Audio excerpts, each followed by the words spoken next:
देखो भी आगे हम पढ़ रहे हैं रिफ्लेक्शन ऑफ लाइट, प्रकाश का परावर्तन।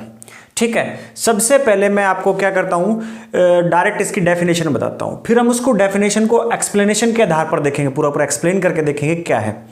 देखो इसमें होता क्या है, जब कोई एक लाइट किसी पॉलिश्ड सरफेस, यानी कोई पीछे से पॉलिश किया हुआ ऐसे सरफेस या स्मूथ सरफेस से टकराती है और वो रिफ्लेक्ट होकर के उसी मीडियम में या उसी डायरेक्शन, उसी माध्यम के अंदर क्या वापस चली जाती है, इसे बोलते हैं लाइट का रिफ्लेक्शन, यानी प्रकाश का परावर्तन। अब कई सारी बातें, ये डायरेक्ट डेफिनेशन हो गई। अब हम इसको क्या डिटेल में करते हैं। डिटेल में कैसे करते हैं कि जैसे हमने सबसे पहले बोला कि कोई ऐसा हमारे पास क्या स्मूथ सरफेस या पॉलिश सरफेस। अब एक काम करते हैं कि हमने यहाँ पे पॉलिश सरफेस क्या एक जो शीशा ले लिया है, कांच का शीशा ले लिया है, और इसके पीछे वाली साइड में क्या पॉलिश कर रखी है। इसको मैं पूरा मान लेता हूँ, इसके पीछे वाली साइड में हमने क्या है पॉलिश कर रखी है।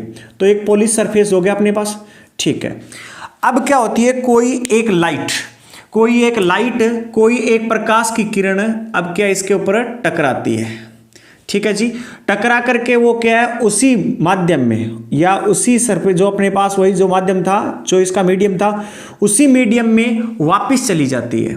तो जब क्या इससे टकरा करके कोई एक प्रकाश की किरण किसी पॉलिश्ड सरफेस, यानी जिसको पॉलिश किया गया हो, या स्मूथ सरफेस से टकरा करके उसी माध्यम में परंतु अलग डायरेक्शन में, सेम या अलग डायरेक्शन दोनों ही बातें होगी, आगे बात करेंगे, उसी माध्यम में वापस चली जाए, इसे बोलते हैं रिफ्लेक्शन ऑफ लाइट, प्रकाश का परावर्तन। ठीक है, सीधी भाषा में। अब क्या होता है इसके अंदर जो लाइट यहां से आती है, इस लाइट को बोलते हैं इंसिडेंट रे, इसे बोलते हैं इंसिडेंट रे, यानी इसे बोलते हैं आपतित किरण। हिंदी में आपतित किरण बोलते हैं इसे बोलते हैं हिंदी में आपतित किरण। ठीक है जी, और जो टकरा करके वापस जाएगी इसे बोलते हैं रिफ्लेक्टेड रे, इसे बोलते हैं रिफ्लेक्टेड रे, यानी परावर्तित किरण, परावर्तित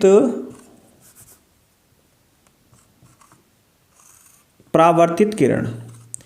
ठीक है जी, अब देखिए ये इंसिडेंट रे है, ये परावर्तित किरण है, और हमने इसको मीडियम 1 मान रखा है, या अपने पास क्या है एक माध्यम मान रखा है, अपने पास M1 लिख दिया मैंने इसको यहां पर, क्योंकि और भी कई सारी चीज लिखनी पड़ेगी, मैंने डायरेक्ट 1 लिख दिया, मीडियम 1 है। अब इसके अंदर एक होता है नॉर्मल अभिलंब। अभिलंब की डेफिनेशन सुन लीजिए पहले क्या है। जिस सरफेस से नॉर्मल को क्या लिखना है पहले सुन लें, उसके बाद इस चीज को लिख लेना। ठीक है, जिस सरफेस से टकरा करके लाइट वापस गई है, उसी सरफेस के परपेंडिकुलर एक लाइन जो होती है वो कहलाती है अभिलंब। उसी सरफेस के परपेंडिकुलर एक जो लाइन होती है वो कहलाती है अभिलंब। अब इंग्लिश वाले इस बात को लिख लें, तब तक मैं हिंदी वालों को बता देता हूं। जो भी एक हमारे पास क्या था, ऐसा पॉलिश सरफेस या ऐसा कोई पृष्ठ, जिस पृष्ठ से क्या है लाइट टकरा करके मुड़ी थी, उसी पृष्ठ के जो क्या है परपेंडिकुलर, यानी उसी पृष्ठ के समकोण खींची गई लाइन जो होगी वो क्या कहलाएगी, अभिलंब कहलाएगी। वो क्या कहलाएगी, अभिलंब। इसे बोलते हैं नॉर्मल, या क्या है अभिलंब। इसको इधर नहीं लिखूंगा मैं, फिर ना दिक्कत हो जाएगी, क्योंकि एक आगे थ्योरी बताने वाला हूं, मैं यहां लिख देता हूं। इसे बोलते हैं अभिलंब, यानी इसे कहते हैं नॉर्मल, इंग्लिश में इसे कहते हैं नॉर्मल यानी अभिलंब। और ये मीडियम क्या था अपने पास, मीडियम नंबर 1 है ये। अब मैं पूरी डेफिनेशन को फिर से लिखवाने के आधार पर आप लोगों को बता देता हूं, जो आपने लिखनी है कि रिफ्लेक्शन ऑफ लाइट क्या होता है। तो हमने जो चीज पढ़ी थी वो बतानी है हमें। रिफ्लेक्शन ऑफ लाइट में क्या होता है, जब कोई एक लाइट किसी स्मूथ सरफेस या पॉलिश सरफेस पर गिरती है, तो वह वापिस तो वह वापस उसी माध्यम में परावर्तित या रिफ्लेक्ट हो जाती है। तो उसी माध्यम में परावर्तित या उसी माध्यम में वापस चली जाती है, इसको ऐसे लिखना। तो उसी माध्यम में वह वापस चली जाती है, उसे रिफ्लेक्शन ऑफ लाइट या प्रकाश का परावर्तन कहते हैं। उसे रिफ्लेक्शन ऑफ लाइट या प्रकाश का परावर्तन कहते हैं। ठीक है। और जिस बिंदु पर टकराती है तो वो सरफेस के परपेंडिकुलर, उस सरफेस के समकोण में एक खींची गई लाइन अभिलंब कहलाएगी। उस जो क्या सरफेस या पृष्ठ के समकोण में खींची गई लाइन अभिलंब कहलाएगी। यहां तक सबको बात समझ आई? ठीक है। अब क्या है इसके अंदर, दो चीजें, दो एंगल होते हैं इसके अंदर। एंगल क्या होते हैं? अब देखो, जो अभिलंब और इंसिडेंट रे के बीच में जो एंगल बनता है इसे बोलते हैं इंसिडेंट एंगल। इसे क्या है, स्मॉल आई से इंडिकेट करते हैं। मैं यहां भी लिख दूंगा, जो स्मॉल आई से इंडिकेट करते हैं ये क्या होता है, incident angle. Incident angle Hindi में बोलते हैं इसे आपतित कोण। इसे हिंदी में बोलते हैं आपतित कोण। और जो यहां पर हम दूसरा देख रहे हैं, रिफ्लेक्ट होकर के जो रिफ्लेक्शन वाला जो रिफ्लेक्टेड रे है उसके और यहां पर नॉर्मल के बीच में जो एंगल बन रहा है उसे बोलते हैं रिफ्लेक्टेड एंगल। उसे बोलते हैं रिफ्लेक्टेड एंगल। यानी आर से जो इंडिकेट हो रहा है वो हो रहा है रिफ्लेक्टेड एंगल। जैसे इंसिडेंट एंगल है उसी तरह का रिफ्लेक्टेड एंगल या रिफ्लेक्ट एंगल है अपने पास। रिफ्लेक्ट एंगल भी लिख दीजिए इसको, रिफ्लेक्ट एंगल। वो इंसिडेंट एंगल और ये कौन सा है, रिफ्लेक्ट एंगल। तो ये दोनों क्या होते हैं, इक्वल होते हैं। ये दोनों क्या होते हैं, इक्वल होते हैं। I इज इक्वल्स टू क्या होता है, R। तो इस चीज का ध्यान रखिए। Incident angle and reflected angle जो क्या है, या रिफ्लेक्टेड एंगल जो है, वो दोनों क्या होते हैं, इक्वल होते हैं। रिफ्लेक्टेड ही लिखो इसको, थोड़ा बढ़िया रहेगा।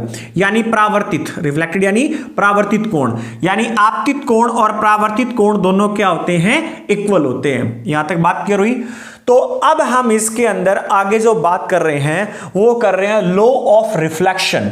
लॉ ऑफ रिफ्लेक्शन क्या है, हम बात कर रहे हैं। नेक्स्ट पॉइंट जो है यहां पर हम बात कर रहे हैं लॉ ऑफ रिफ्लेक्शन, यानी परावर्तन के जो नियम है वो क्या है।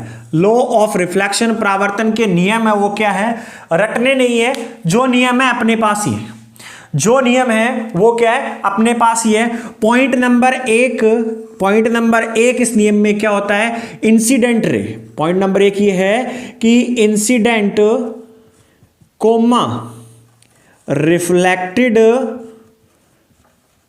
रेज एंड नॉर्मल यानी अभिलंब क्या है, आपतित किरण, परावर्तित किरण और अभिलंब एक ही फेज में या एक ही मीडियम में होंगे। क्या होगी, एक ही मीडियम में होंगे। ये कहां होंगे, लाई इन सेम मीडियम। ठीक है। ये क्या होते हैं, सभी के सभी क्या होते हैं, तीनों की तीनों चीजें क्या होती है, एक ही माध्यम में रहती है। देख लो, चाहे कोई बात नहीं, हमने माध्यम माना इसको एक और टफ वाले को जो कि हमारे पॉली सरफेसेस को माना 2। ठीक है, ये तो पूरा का पूरा सेम ही है। तो इसमें इंसिडेंट रे, नॉर्मल और रिफ्लेक्टेड रे तीनों के तीनों क्या है, एक ही मीडियम में है। तो आप लोग फिर से एक बार डायग्राम में देख लें, हमें साफ और स्पष्ट नजर आ रहा है सामने कि इसके अंदर हमारे पास incident ray, reflected ray, normal, all क्या कर रहे हैं हमारे पास इन लाइन सेम प्लेन या सेम फेज या सेम मीडियम। सेम प्लेन भी लिख सकते हैं इसके अंदर, ये भी लिख सकते हैं सेम मीडियम या सेम प्लेन, ये है एक ही प्लेन में पाए जा रहे हैं। तो ये हमारे पास क्या, लॉ ऑफ रिफ्लेक्शन यानी परावर्तन का नियम है। परावर्तन का दूसरा नियम क्या है, परावर्तन का दूसरा नियम है incident angle. Incident angle equals to, incident angle equals to reflected angle. तो ये भी हम लोग यहां पर देख रहे हैं कि जो इसके अंदर क्या है, आपतित कोण है वो परावर्तित कोण के बराबर है। जो आपतित कोण है वो परावर्तित कोण के बराबर है। यहां तक बात समझ आई। हमने अब तक बात क्या की है, रिफ्लेक्शन ऑफ लाइट, प्रकाश का परावर्तन किससे कहते हैं, इसकी फिर से मैं आप लोगों को क्या परिभाषा बता देता हूं, जो क्या है बुक की परिभाषा है सीधी डायरेक्ट। वो इस प्रकार से है कि कोई एक लाइट या इंसिडेंट रे किसी सामने वाले स्मूथ सरफेस या क्या चिकने पृष्ठ, या दूसरी बात बोला जाए इसके अंदर है पॉलिश सरफेस से टकरा करके उसी मीडियम में या उसी प्लेन में वापस आ जाए, उसे क्या कहा जाएगा, रिफ्लेक्शन ऑफ लाइट, प्रकाश का परावर्तन कहा जाएगा। दूसरा पॉइंट है, हमने ये बात तो इसके परिभाषा के अंदर लिख ली, फिर हमने ये लिखना है कि नॉर्मल क्या है या क्या अभिलंब क्या है, व्हाट इज नॉर्मल या अभिलंब क्या है। तो इसकी परिभाषा भी हमने बात कर ली अभी भी, कि जो पॉलिश सरफेस है या जो रिफ्लेक्टेड सरफेस है जहां से परावर्तित हुई है, जिससे टकरा करके परावर्तित हुई है, या जो हमारे पास सामने वाला जो पृष्ठ है जिससे टकरा करके परावर्तित हुई है, उसके जो क्या परपेंडिकुलर समकोण में एक खींची गई रेखा क्या कहलाती है, नॉर्मल कहलाती है या क्या अभिलंब कहलाती है। नॉर्मल कहलाती है या वो क्या कहलाती है, अभिलंब कहलाती है। और इसके बाद हमने बात की थी कि इसके अंदर इंसिडेंट एंगल किसके, रिफ्लेक्टेड एंगल के बराबर होगा, दोनों इक्वल हैं। और लॉ ऑफ रिफ्लेक्शन में भी एक पॉइंट यही रहेगा हमारे पास। पहला पॉइंट क्या है, incident and reflected rays and normal line same medium या प्लेन, एक ही प्लेन या एक ही मीडियम के अंदर ये क्या है या इसमें क्या है, इसी में पाए जाते हैं। तो यहां तक बात क्लियर हुई। तो मैं 1 मिनट के लिए साइड में हट रहा हूं, फिर मैं इसको रफ करूंगा, तो आप इसको नोट कर लीजिए, फिर हम इसके ऊपर बात करते हैं कि इसका कहां का यूज होता है।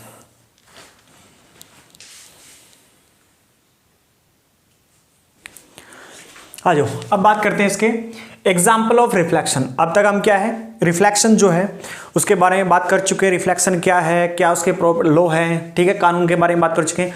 एग्जाम्पल ऑफ रिफ्लेक्शन, सबसे पहला रिफ्लेक्शन का एग्जाम्पल है किसी भी वस्तु को देखना। जैसे कि इससे पहले मैं आपको बता चुका हूं कि हम किसी चीज को कैसे देख पाते हैं।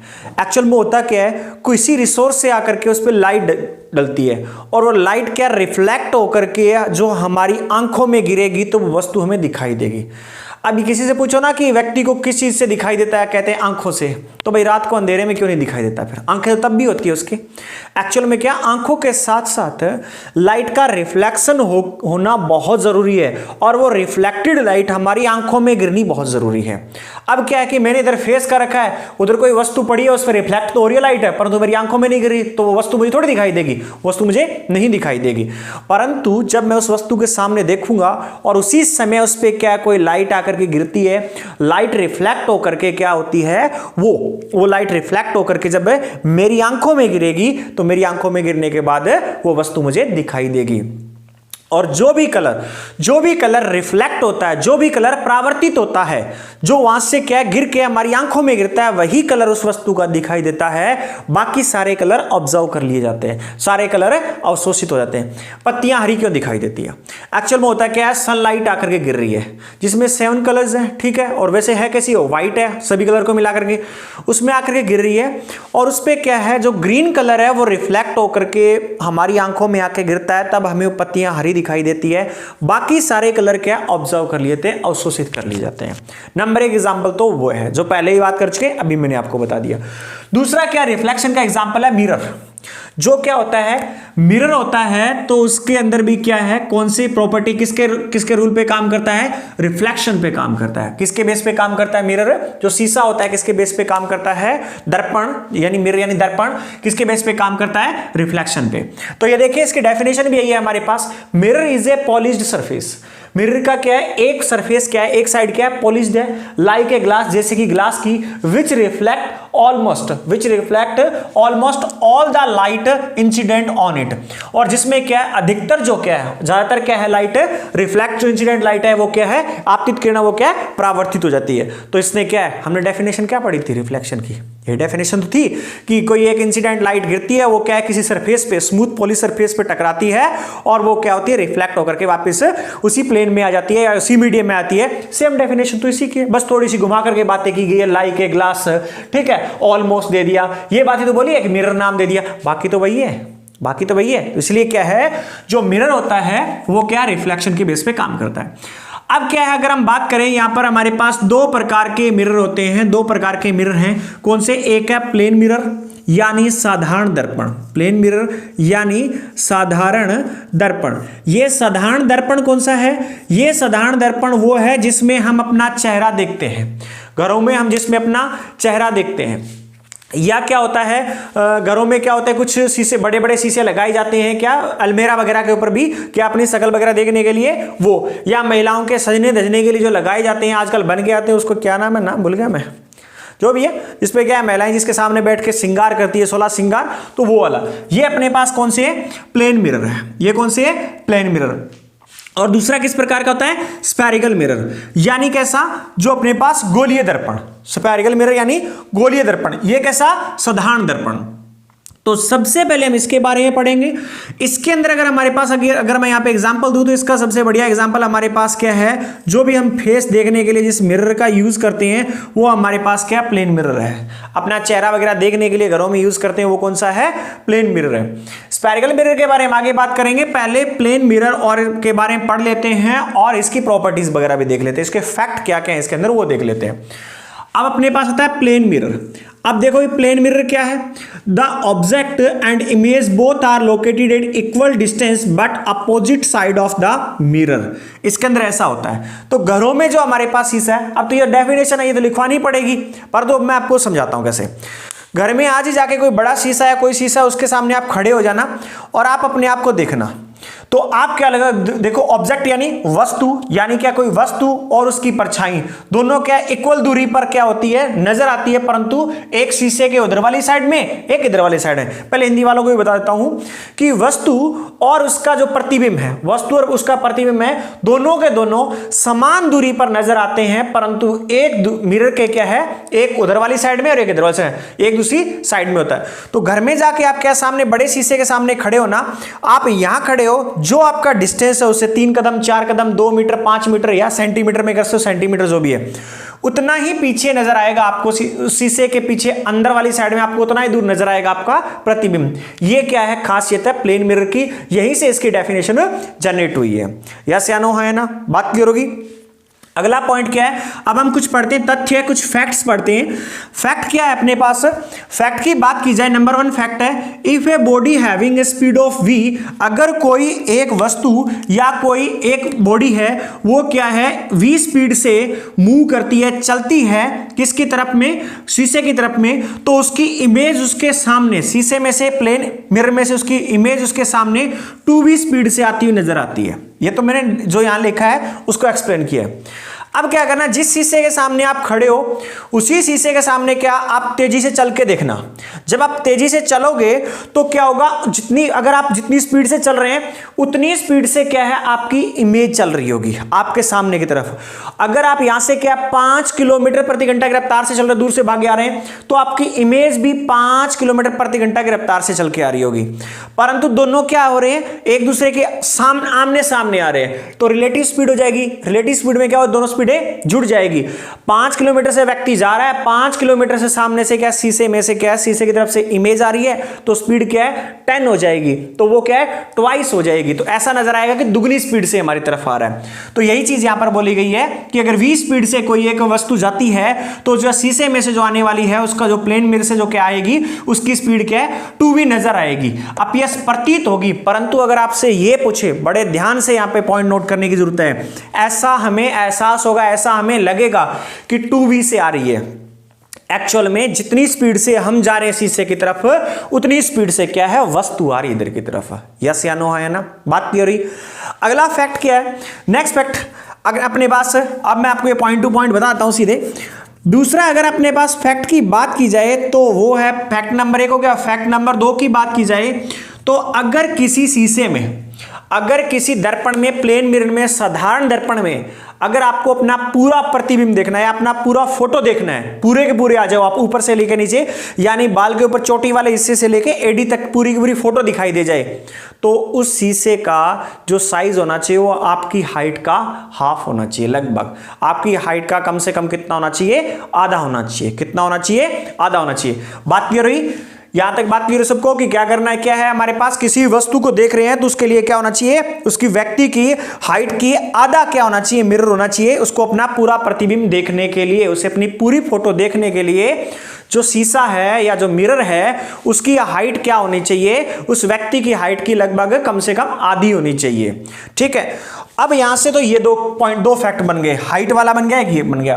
तीसरा फैक्ट है अपने पास मोस्ट इंपॉर्टेंट, दूसरा लिख लेना भाई यहां पर, तीसरा अपने पास मोस्ट इंपॉर्टेंट। तीसरा फैक्ट क्या है, अब ये फैक्ट ऐसा है कि 2 प्लेन मिरर है, 2 क्या है, प्लेन मिरर है यानी साधारण दर्पण है, उनको अगर क्या किया जाए, एक दूसरे, मान लो कि अपने पास एक मिरर ये रहा, एक शीशा ये है और दूसरा शीशा मैंने यहां लगा दिया कुछ इस प्रकार से। अगर 2 शीशों को एक दूसरे के साथ में इस प्रकार से हम जोड़ दें तो अगर कोई वस्तु रखते हैं उनके बीच में, अगर उनके बीच में कोई वस्तु रखते हैं किसी भी प्रकार की, तो उसके कितने डायग्राम बनेंगे। तो अब क्या 2 प्लेन मिरर हैं, अगर उनको उनके एजेस ज्वाइन किए जाएं, उनके जो क्या एंड पॉइंट्स को कहीं पे मिलाया जाए और उनके बीच में जो है हमारे पास कोई वस्तु रख दी जाए इस प्रकार से, तो उस वस्तु से बनने वाले चित्र कितने होंगे, वो वाली चीज है। तो इसके लिए हमें क्या करना है, एक फॉर्मूला याद रखना है हमेशा, वो क्या है, 360 अपॉन में थीटा माइनस में 1, 360 अपॉन में थीटा माइनस में 1। अब देखो एक शीशा अपने पास ये हो गया, एक शीशा अपने पास ये हो गया, 360 समझ आ गया जी, 1 समझ आ गया, थीटा क्या है, जिस एंगल पे आप इन दोनों मिरर को जोड़ेंगे वो उनके बीच बनने वाला जो कोण होगा वो क्या होगा, थीटा कहलाएगा। जैसे कि मान लो मैंने यहां पर 2 मिरर हैं, ये वाला एक मिरर नंबर 1 अपने पास ये है, एक नंबर ये है, तो 1 और 2 नंबर दोनों हो गए, इनको हमने क्या 90 डिग्री के कोण पे जोड़ दिया, 90 डिग्री के कोण पे जोड़ दिया। जैसे कि मान लो ये 2 मिरर है, हमने इनको 90 डिग्री के कोण पे जोड़ दिया और एक यहां पर हम कोई वस्तु रखते हैं, तो उसमें कितने प्रतिबिंब दिखाई देंगे, कितनी इमेज नजर आएगी, तो वो इस फॉर्मूले में रख के देखते हैं कि 360 का 360 हो गया जी, थीटा क्या 90 हो गया, माइनस में 1 कैंसिल होके 4 माइनस 1 कितना गया 3, 3 इमेज नजर आएगी। अगर 2 प्लेन मिरर को परपेंडिकुलरली अटैच करते हैं और उनके बीच में कोई एक वस्तु रखते हैं, तो उन मिरर्स में उनमें क्या है, टोटल जो प्रतिबिंब दिखाई देंगे वो कितने देंगे, 3 दिखाई देंगे। इस प्रकार से अगर रखते हैं, इस प्रकार से अगर इनको, तो इस वस्तु के जो प्रतिबिंब या जो इमेज है वो टोटल कितनी दिखाई देगी, 3 दिखाई देगी। कितनी दिखाई देगी, 3 दिखाई देगी। यहां तक बात क्लियर हुई सबको, ठीक है। ये क्या इसके फैक्ट्स हैं प्लेन मिरर के, ये क्या है प्लेन मिरर के फैक्ट हैं, ठीक है। यहां तक बात क्लियर हुई। अब फिर से मैं रिपीट करता हूं आप लोगों को कुछ पॉइंट है प्लेन मिरर के अंदर। देखो अगर ये पूछे कि क्या है ऑब्जेक्ट से प्लेन, क्या है हमारे पास जो मिरर से इमेज कितनी दूर बनेगी, पहला नंबर का क्वेश्चन ये बनता है, बहुत बार आता है कि जो क्या प्लेन मिरर है उसके सामने कोई ऑब्जेक्ट रखा जाए, तो नंबर 1 तो ये बताइए उसकी इमेज कहां बनेगी, तो उसकी इमेज बनेगी उस ऑब्जेक्ट के मिरर क्या अपोजिट साइड में, जिस साइड में ऑब्जेक्ट है उससे दूसरी साइड में इमेज बनेगी।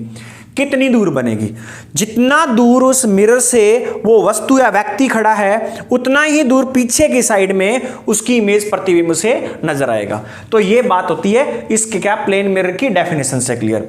फैक्ट क्या है, अगर क्या होगा व्यक्ति उसी मिरर की तरफ v स्पीड से दौड़ करके जाएगा तो उसे 2v से आती हुई प्रतीत होगा उसका प्रतिबिंब, परंतु प्रतिबिंब चल किस रफ्तार से होगा, जिस रफ्तार से वह चल रहा है उसी रफ्तार से प्रतिबिंब आ रहा होगा। तीसरा पॉइंट भी और क्या हमारे पास, जितनी व्यक्ति की हाइट है जो कुछ भी है उतना ही बड़ा उसका प्रतिबिंब बनेगा, उतना ही बड़ा उसका क्या होगा प्रतिबिंब यानी इमेज क्या है इक्वल भी होती है, अपोजिट भी होती है और क्या होती है इक्वल भी। चौथा पॉइंट जो हमारे पास या फैक्ट नंबर 2 में जो लिख रहे हैं वो हमने क्या लिखा है, हमने ये लिखा है कि एक व्यक्ति को अपना पूरा प्रतिबिंब देखने के लिए अपनी हाइट से लगभग आधा या आधे से ज्यादा उसे क्या करना पड़ेगा, कम से कम आधी हाइट का, मान लो मेरी हाइट क्या है 170 सेंटीमीटर है, मान लो क्या 170 या 180 सेंटीमीटर है, वैसे 180 है नहीं, मान लेते एग्जांपल 180 सेंटीमीटर है, तो उसका हाफ कितना होगा 90 सेंटीमीटर लंबा हमें क्या करना पड़ेगा, एक मिरर लेना पड़ेगा। और हमने क्या है तीसरा पॉइंट पॉइंट इसके अंदर क्या देखा था, अगर क्या है दो प्लेन मिरर को किसी एक क्या है उनको क्या है किसी एंगल से अटैच कर दिया जाता है, तो उनके बीच में रखे गई जो वहां पर क्या है वस्तु है उसके कितने प्रतिबिंब बनेंगे वो डिपेंड, इसके लिए हमने एक फॉर्मूला सीखा है 360/θ-1 कितने आए 3। अगर यही क्वेश्चन ऐसा आ जाए कि दो मिरर है, अब इसको न्यूमेरिकल कैसे दे दिया है, दो मिरर को 60 डिग्री के कोण पर जोड़ा गया है तो बनने वाले प्रतिबिंब की संख्या बताइए। तो देखो फॉर्मूला क्या है 360, थीटा कितना है 60 - 1 कितना हो गया कैंसिल होके, यहां आएगा 6 -1 कितना हो गया 5, कितने इमेज बनेगी 5 प्रतिबिंब बनेंगे। तो अब इन पॉइंट्स को इतने पॉइंट को आप नोट कर लें, मैं 1 मिनट के लिए साइड में हट रहा हूं।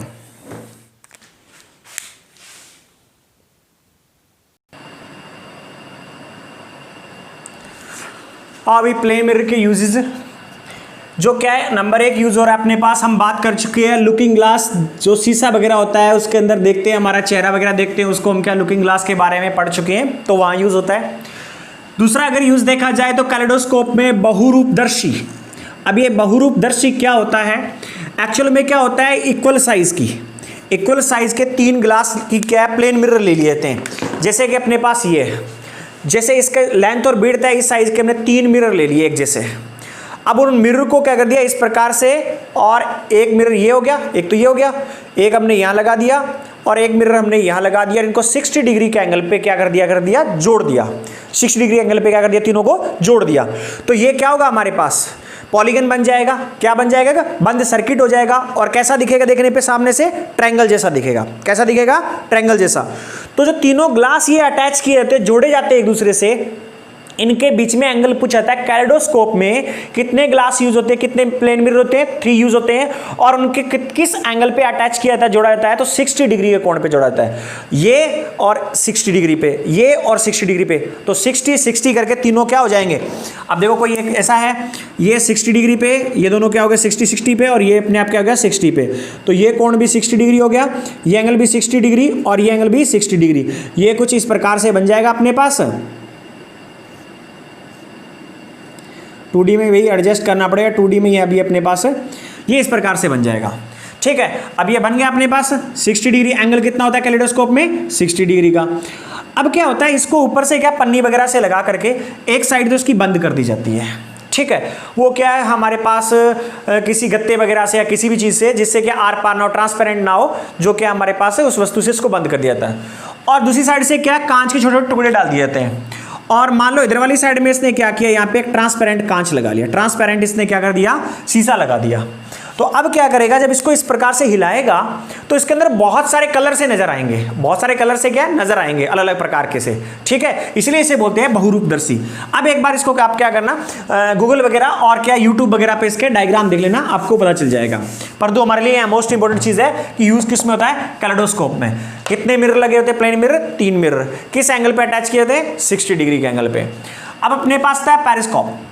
पेरिस्कोप एक्चुअल में क्या होता है, बंकर वगैरह के अंदर या युद्ध वगैरह के अंदर यूज करते हैं इसको सैनिक। अब होता क्या है, ये इस प्रकार से एक पाइप है, दूसरी पाइप यहाँ पे अटैच कर दी, यहाँ पर ये दूसरी पाइप है, यहाँ पे अपने पास क्या एक तीसरी पाइप है, इस प्रकार से 3 पाइप मान लो लगा दी गई। ठीक है, और अब ये क्या है, पाइप बहुत लंबी है, मान लो ये घर से, हम घर के अंदर हैं और हम घर के अंदर लगा रखी पाइप, और ये पाइप घर से छत की पार करके उससे ही बाहर निकल रखी है, छत से ही क्या है बाहर निकल रखी है, और इस प्रकार से क्या है घूम रखी है, ऐसे इस प्रकार से घूम रखी है, ऐसे मान लो ये पाइप ऐसे ये हमारे घर में हमारे बिस्तर के पास लगी है, ये बिल्कुल छत में से क्या निकाल के पार बाहर निकाल दी, और इसको सीधा करके ऐसे आगे घर के आगे के क्या फ्रंट साइड में लाके छोड़ दिया। अब इसके अंदर लगाए जाएंगे मिरर। अब क्या है, एक तो इस मोड पे एक मिरर लगाया जाता है 45 डिग्री के एंगल पे, 45 डिग्री के एंगल पे, 45 डिग्री के कोण पे, और एक यहाँ मिरर लगाया जाता है 45 डिग्री के कोण पे। 45 कैसे, ये दोनों मिलकर कितने हुए 90, 45 एंड 45 डिग्री के इंक्लिनेशन पे क्या है, यहाँ पे मिरर लगाया जाता है। तो अब यहाँ पर मान लो कि बाहर से कोई व्यक्ति आ रहा है, इधर से सनलाइट उसके चेहरे पे गिरी, वहाँ से रिफ्लेक्ट होकर के इसमें से क्या पाइप में से होकर इस मिरर पे गिरी, या मिरर से रिफ्लेक्ट होकर के इस मिरर पे गिरी, यहाँ से रिफ्लेक्ट होकर के जो व्यक्ति होगा यहाँ पर जो आंखें गाड़ के बैठा होगा या आप बैठे हैं आपकी आंखों में आके गिरी।